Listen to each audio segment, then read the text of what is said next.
if I said it, I'm going to reiterate what I said. Um, Number one, the Constitution, as outdated as it is not being followed anyway, right? We realize there's a need for an update, but the update has not occurred. So the what we have is what we have, and so we have to stick with it.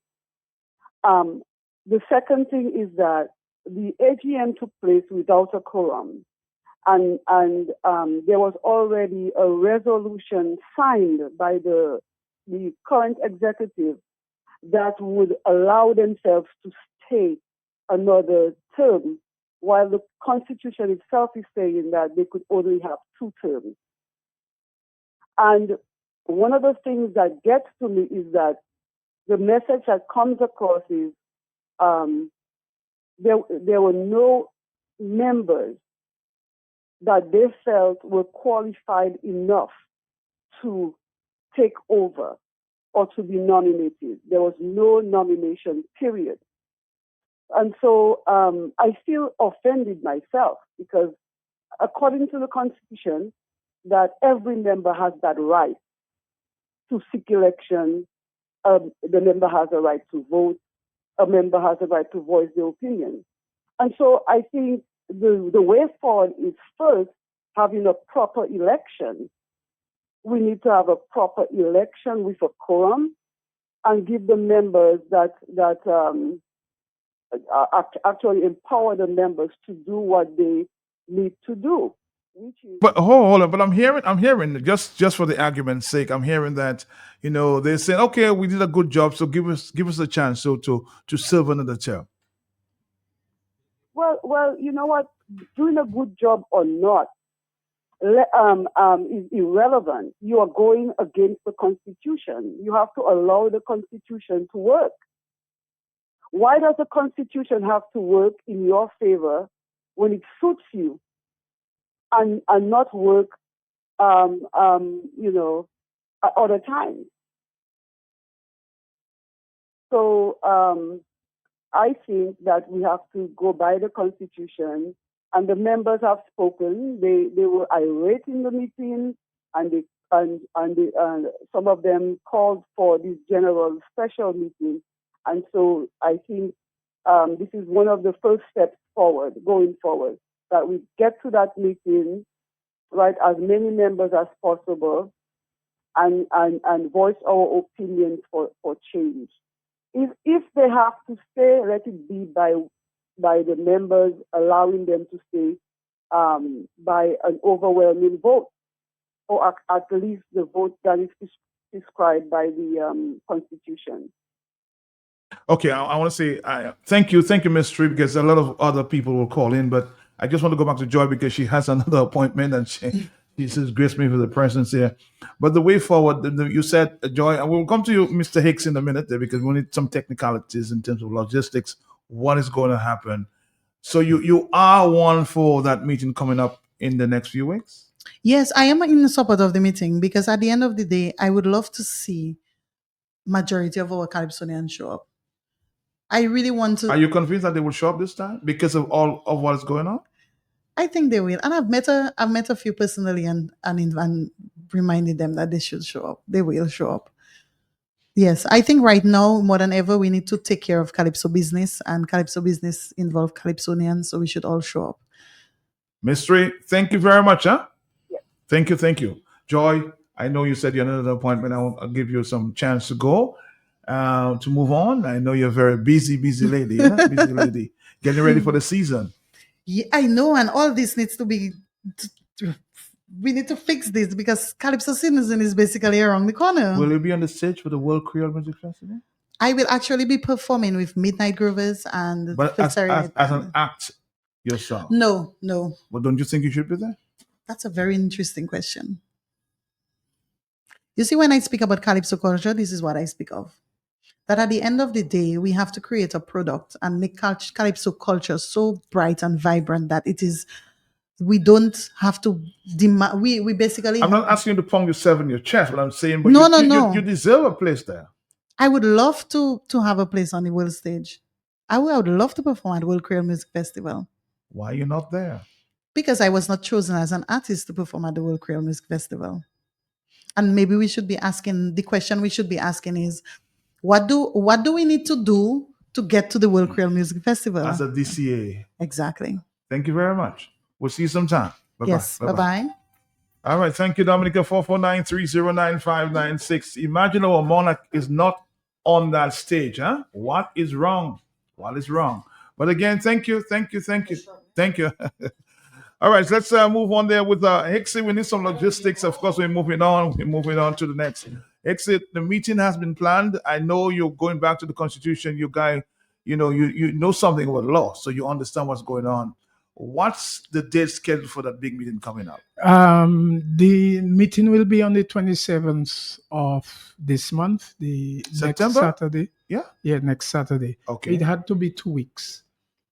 It had to be 2 weeks according to the Constitution. Mhm. And so the president or whatever it is the interim president, because since the 2nd of June, he's not the president. So Observer, who is the interim president, agreed So to this meeting. everybody is now interim. So we have dismissed everything that happened on the AGM. It never had an AGM. You cannot have an AGM without a quorum. That is the Constitution. And I can quote it for you. I'll come to it. Yes. But also so we have agreed to that. At the meeting, there are only 2 things. With special meetings, there are general meetings. There are only the things that you ask for the special general meeting for will be discussed, and the 2 things that should come up in the meeting, not all the bagang we hear about. So this resolution that was passed is just pure illegal. Oh, it has always been illegal. Everything, Matt. If you have a union here and Q, and you do not have a quorum, you cannot pass any laws. I mean, it's illegal. You have to have a quorum. It says in the quorum should be 40, half the general body, and we have about 150 to 200 Calypsonians. Or if in case, because some associations do have a lot of people in it, in case it is below 40, it would be it will be half of that. You understand? Right. But it's not below 40. So we don't even go in there, if you understand what I'm saying. But one of the other things that should come up in the meeting is the fact that Joy touched on it a bit, that if you'll see that part, Yes. all I want you to do is read the title of that for me. The Constitution of the Commonwealth of Dominica. Okay. The Constitution for the Commonwealth of Dominica says a person shall not be qualified to be elected as president, if he has already held the office of president for 2 terms. And in this, anybody in Dominica contravene that constitution, or ask a president, we're talking about the president, to serve more than 2 terms if the constitution has not been properly changed? They wouldn't. They wouldn't dare. But we are having that in our constitution, the Constitution of the Dominica Calypso Association. Yes. Okay. It says How long ago that Constitution was written? In 1970, between 1977 and 1978, I was quite instrumental in writing this Constitution. Okay. But we got help from people like David Bruni and so on to put it together. We do have some typos, errors, and legal things, but it doesn't matter. No member shall serve more than 2 consecutive terms. Let me see. No members, it's underlined in the first paragraph there.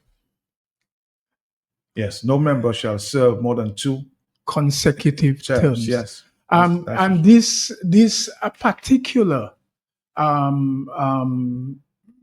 regime has served more than 2 consecutive terms already. And then you come into to the executive without a quorum, with about 17 people in a meeting, and asking them to pass a resolution for you to continue. And I find it very funny. One of the things that galling me about that whole thing is the fact that 9 people on the executive, it have too much on the executive anyway, and I'll go there in a while quickly. 9 people want 150 Calypsonians to sit back, and the whole of Dominica to sit back for one season so they can stay there and promise to fix it next season. Instead of they taking a break and can come back and be re-elected next season.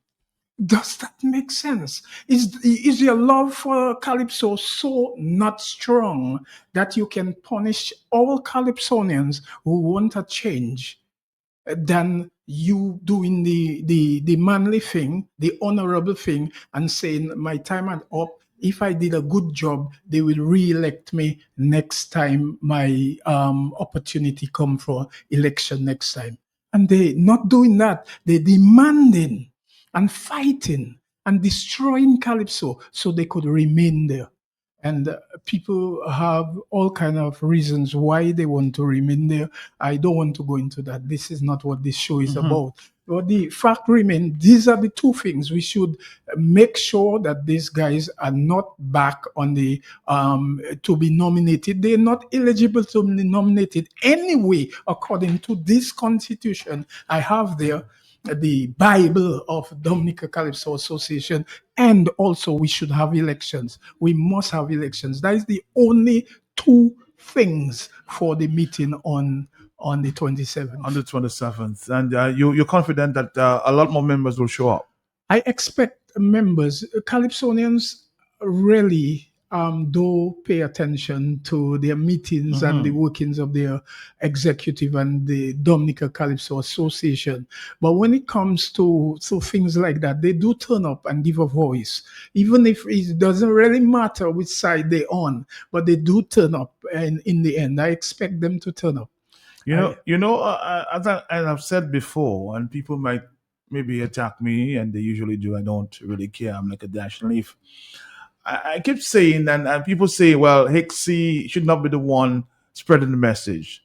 I'm saying Hicksy you might have your own issues with Hicksy, but it's not about attacking the messenger. It's about the message that he's trying to put. Just respect the Constitution. I respect that. Respect the Constitution. We're asking the Prime Minister and everybody else, all the politicians to respect the Constitution. No, we don't want Calypsonians to respect the Constitution. I've been trying to reach out to the senior Calypsonians themselves, but they seem to be very quiet, like mumus these days. I don't know why they're not talking, but I think that meeting coming up on the 27th of January, The 27th of September is very significant for Calypso. Yes, it is. And if you love Calypso, and for instance, I know a few members on the executive have been saying for time immemorial, if you do not want me, I will resign. And now the people saying they don't want you. Anyway, we don't want you. You are not eligible to go up for re-election at this moment. Why you don't just accept it? If you were bawling that you would resign so much and so fast, why you don't accept it now? It's a simple matter. If you love Calypso, you will stand back. Actually, I resigned from the executive last AGM because I felt the same thing they're talking about. I felt I wasn't the right person to be there at the moment. So I resigned. But these things happen. And as a creator of Dominica Calypso Association, I couldn't just let it bad. They talk to me. They say, Hicksy, come and help us. You know about and you heard about the Constitution, that the Constitution is not up to date. True, it's not up to date. I was given a job to review the Constitution, and I did it. I actually did it. But when I told them of the things in the Constitution, especially that no member of the Constitution should benefit, no executive member should benefit anything from the Constitution, like people getting stipends, loads and loads of thousands of dollars of stipends. Nobody can sue me. Not one of them can sue me because it's the truth. When the Constitution says nobody should be getting anything from the thing, the ordinary members don't get that, but the executive get that. I have got it. So tell them, come and sue me. You understand? I have got it. So I'm not talking about things I picking out of the air. I'm talking about things that actually happen. You understand? So why don't they just